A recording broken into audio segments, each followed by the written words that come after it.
what we're probably going to see over time is that those sort of market dynamics over the course of years, eventually a more fair market price gets established because there's some people who have to sell their houses, or there's new builds that essentially have to get sold, and there's some people who, for whatever reason, are buying houses, and slowly but surely there will be a move towards an a finding of the true value of housing.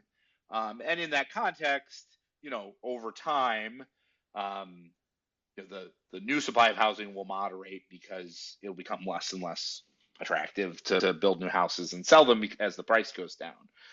But that whole cycle, well, I should say one more thing.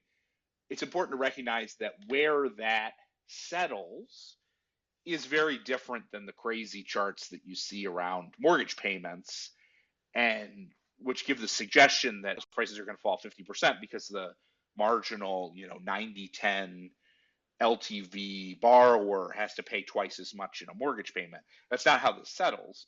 What happens is the people who are the marginal buyers and sellers at the peak start to change a lot, and so the people who end up becoming the marginal buyers at the bottom are people with much stronger balance sheets, much more cash oriented investors, maybe not literally cash buyers, but instead of taking a 90-10 LTV loan, they're going to take a 50 LTV loan or something like that to buy a house.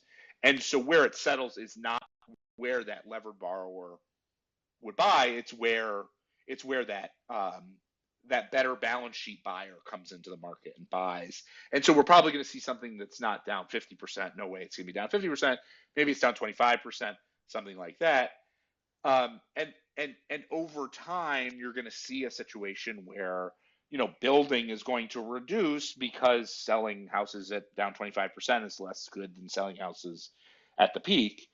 But that whole thing is so slow. it is unbelievably slow how long that whole dynamic takes. I had a tweet a while ago um, which talked about when the timing of the NAHB, and when in the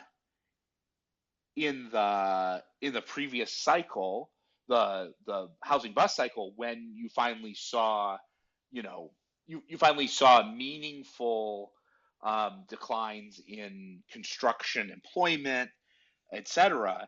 And those sorts of things take something, in that cycle, to be clear, in that cycle, which was the greatest housing bust in 100 years, it took like 2 years plus for that all to flow through. 3 years, almost 3 years, for all that to flow through from the peak to actually starting to get very weak employment in the construction sector. And so 2 years in the construction sector, 3 years in the overall economy. And so what you see, and this cycle is not anywhere near as bad as that, because we don't have the leverage, we don't have the foreclosures, we don't have the forced selling, we don't have any of that. And so housing is going to be a drag, but it's going to be a boring drag through time, and not sufficient on its own to end an economic expansion that's so driven by very strong nominal income growth.